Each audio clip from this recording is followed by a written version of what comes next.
Salut, c'est Loïc. On se retrouve aujourd'hui pour une vidéo. Je vais te révéler en fait une règle d'or qu'il faut vraiment respecter quand on est investisseur immobilier. Mais avant de te révéler cette règle d'or, je vais t'inviter à t'abonner à la chaîne si ce n'est pas encore fait. Et je vais également t'inviter à télécharger mon guide, qui est un guide gratuit que je t'offre pour apprendre les bases de l'investissement immobilier et pour apprendre les bases du business, en fait l'état d'esprit qu'il faut que tu aies impérativement pour ça. Et tu verras en fait dans ce guide, c'est assez complet, ça fait une quarantaine de pages, je te révèle tout ça. Alors de quoi est-ce qu'on parle aujourd'hui? Aujourd'hui, on parle tout simplement de la règle d'or de l'investissement immobilier. Je ne sais pas si tu as déjà remarqué, mais beaucoup de gens, en premier critère, lorsqu'on leur demande ce qu'ils recherchent comme bien, leur premier critère dans leur tête, c'est de rechercher un bien qui leur plaît. Alors, ça peut paraître assez évident comme ça, quand je le dis comme ça, bah oui, il faut qu'un bien, ça nous plaise. Alors, je suis assez d'accord, mais il faut surtout pas que ce soit le premier critère. Parce que si c'est le premier critère, on va pas aller visiter les bons biens, on va perdre du temps. Et en plus de perdre du temps, on risque même de mal acheter. J'explique pourquoi. En fait, tout simplement, si tu vas visiter des biens qui te plaisent avant tout et que ces biens ne sont pas au bon tarif, ça va être beaucoup plus difficile de les faire descendre que si déjà tu es proche de ton niveau de négociation que tu souhaites. Ensuite, ce qu'il y a, c'est que les biens qui te plaisent vont sûrement plaire au plus grand nombre. Donc plus il y aura de gens sur un bien et plus il sera difficile de le négocier. Donc la règle d'or qu'il va falloir que tu suives pour investir de l'immobilier, que ce soit d'ailleurs une résidence principale ou que ce soit pour un investissement locatif, c'est de ne surtout pas succomber à ton coup de cœur. Donc le premier critère qu'il va falloir que tu places, c'est tout simplement la rentabilité. C'est ça qu'il va falloir que tu calcules avant d'aller visiter un bien, que la rentabilité soit proche déjà au niveau du tarif de départ de la rentabilité que tu souhaites atteindre. C'est vraiment la première règle. Il faut placer ça en premier avant le côté que le bien te plaise esthétiquement ou que le bien te plaise extérieurement, etc. Je vais te raconter une petite anecdote, en fait, je vais te raconter une histoire, on va dire que c'est l'histoire de Paul. Paul, en fait, a acheté une maison il y a quelques années. Et Paul, en fait, quand il a acheté sa maison, il a acheté sa résidence principale, comme beaucoup de gens le font, sans forcément avoir de critères de prix. Ce qu'il a fait, il a regardé sur le bon coin, il a vu à peu près, tiens, une maison avec 2 chambres, ça vaut 200 000 euros dans le secteur, avec un petit bout de jardin, c'est formidable.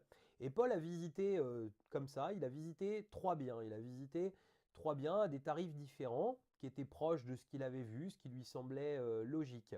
Et Paul, en fait, a visité une maison qui lui a beaucoup plu, qui était un petit peu au-dessus, qui était à 220 000 euros du budget moyen qu'il avait pu voir. Donc comme Paul a adoré, mais vraiment adoré en fait ce bien, avec sa femme, ils se sont dit c'est vraiment la maison qu'il nous faut. Eh bien, Paul, ce qu'il a fait, c'est qu'il a fait une proposition. Il a fait une proposition en questionnant un petit peu, parce qu'il a quand même plutôt bien fait les choses, l'agent immobilier, pour savoir ce qu'il pouvait se permettre de faire, etc. Et Paul, en fait, a fait une proposition 15 000 euros en dessous du prix. Il a fait une proposition à 205 000 euros. Résultat, la proposition a été refusée, l'agent immobilier est revenu vers lui, il lui a dit écoutez, il faut monter un petit peu, il lui a dit de monter dans les 212, 213 000, et Paul en fait a acheté sa maison 210 000 euros. Alors, Paul du coup a ajouté à ça ses frais de notaire, etc. Et donc il a réalisé son investissement.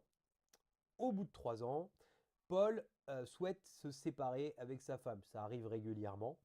Et du coup, Paul, en fait, se retrouve à remettre en vente son bien. Et au moment où il fait estimer son bien, eh bien, les agents immobiliers, alors le marché est resté le même, mais simplement, Paul n'a pas acheté au bon prix. Et du coup, les agents immobiliers lui estiment sa maison, au lieu donc de 210 000 euros le prix qu'il a acheté, il lui estime sa maison tout simplement à 200 000 euros. Donc du coup, Paul se dit, ça, c'est pas logique, il va falloir que je récupère mon argent, et puis bah, j'ai pas envie de perdre 10 000 euros comme ça en 3 ans, c'est pas le but. Donc Paul, en fait, fait le tour des agences. Et à un moment, il y a un agent immobilier qui passe, qui lui dit, ah bah super, moi 210 000 euros, ça me semble logique sur votre maison, je vais vous trouver des clients. Donc du coup, l'agent immobilier lui fait signer un mandat d'exclusivité. Chose normale, hein, l'agent immobilier a fait son travail, il rentre un bien, mais résultat, au bout de 6 mois, en fait, Paul n'a quasiment pas de visite sur son bien. En 6 mois, il a eu très très peu de visites. Donc il retire le mandat, il refait le tour. Et là, tout le monde lui dit c'est 200 000 euros maximum, frais d'agence inclus. Chose logique, puisque c'est à peu près le tarif du secteur. Donc résultat, eh bien Paul, s'il veut vendre, va être obligé de perdre de l'argent. Donc pourquoi Paul a acheté trop cher? Alors d'une, bon, parce qu'il ne s'était pas forcément renseigné suffisamment des prix du secteur, même s'il avait fait quand même un petit travail de base, mais surtout parce que Paul a succombé à un coup de cœur. Et le fait d'avoir succombé à ce coup de cœur, eh bien ça fait que Paul va se retrouver en fait à perdre 10 000 euros. Et donc, je le dis souvent, mais on ne fait pas de marge à la revente si on a mal acheté un bien en amont. Donc, il est vraiment important que quoi qu'il arrive, tu achètes bien ton bien.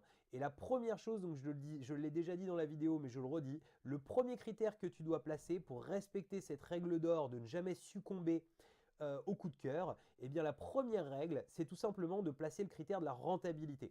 Donc comment placer le critère de la rentabilité en premier? C'est quand tu vas visualiser des biens sur les annonces, d'entrée de jeu, il faut que tu fasses une étude de rentabilité.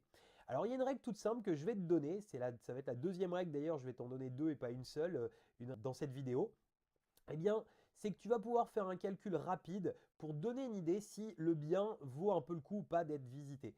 C'est tu vas prendre le bien, en fait tu vas prendre le prix du bien, tu vas regarder combien ça te fait en crédit, combien tu pourrais louer ce bien et il faut que le ratio, il faut qu'il y ait 30% d'écart entre le prix que tu loueras ton bien et le prix que tu paieras ton crédit. C'est vraiment le minimum pour avoir un bien rentable. Alors, attention, c'est une règle qui vaut bien pour regarder à la va-vite, mais chaque cas avant de faire une proposition demande à ce que tu fasses une étude plus précise. Si tu veux, si ça t'intéresse, je pourrais t'expliquer comment faire une étude plus précise par la suite. Il y a même des sites web qui sont dédiés à ça, qui fonctionnent très très bien.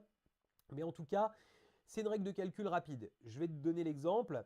Mettons, tu achètes un bien à 400 euros qui va te coûter 400 euros par mois si tu le mets sur 20 ans.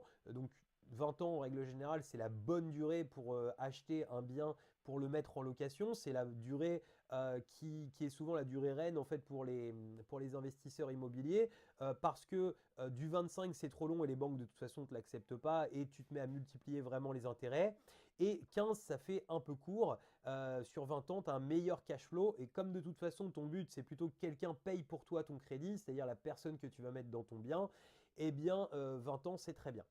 Donc tu regardes sur 20 ans, mettons ça représente 400 euros de crédit. Ces 400 euros de crédit, eh bien mettons que par exemple tu vas louer le bien 600 euros. 600 euros, donc 30%, ça représente 180 euros. 600 moins 180, ça fait 420. Si tu as un crédit à 400 euros, ça va rester raisonnable. Tu n'auras que 20 euros de cash flow, ça ne va pas être gigantesque, mais ça va te donner en tout cas une idée approximative que le bien, tu peux aller le voir d'entrée de jeu parce que tu vas encore refaire une négociation là-dessus. Alors certes, il y aura peut-être des travaux, mais en tout cas, tu vas refaire une négociation, mais tu as déjà une base pour pouvoir aller visiter.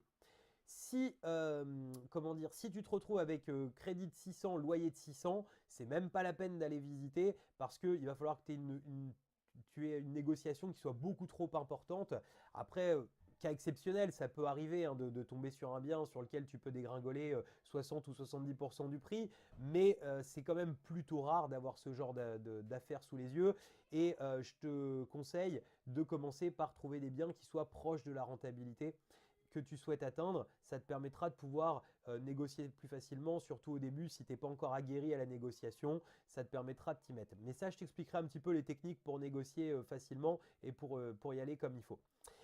Donc, je te disais donc cette règle qui est à respecter dans cette vidéo. Je ne sais pas si toi, tu as déjà investi, si tu as dans l'idée d'investir, mais en tout cas, retiens bien, même si c'est pour un bien, un bien de résidence principale, retiens bien le fait de ne surtout pas succomber au coup de cœur. Je ne te dis surtout pas dans cette vidéo qu'il ne faut pas qu'un bien te plaise. C'est surtout très important d'imaginer que quelqu'un va pouvoir vivre, etc. Je te dis simplement qu'il ne faut pas que tu places en premier critère en fait ce côté-là. Et si tu as un coup de cœur, parce que ça va t'arriver, ça m'arrive d'avoir des coups de cœur pour des biens, ce qu'il faut surtout, c'est qu'au moment où tu vas faire ta négociation, tu ne tiennes pas compte de ce coup de cœur. Tu retrouveras un bien. C'est-à-dire que si ce bien-là, le prix que tu proposes, il n'est pas accepté, ou tout du moins qu'il faut remonter de façon un petit peu trop importante pour pouvoir avoir le bien, eh bien, ce n'est pas la peine de l'acheter. Il faut le laisser partir. Il ne faut surtout pas se dire mince, j'aurais pu l'avoir. Non, surtout pas. Ce qu'il faut, c'est vraiment négocier fort et surtout ne pas succomber à ce coup de cœur. C'est vraiment très important. Voilà, donc j'espère que tu as apprécié cette vidéo. Si tu l'as appréciée, n'hésite pas à la partager. Ça me permettra de faire connaître mes vidéos et ce sera vraiment avec plaisir. Et puis, si tu n'es pas encore abonné, je t'invite à t'abonner. Je te dis à très bientôt pour une nouvelle vidéo. Salut!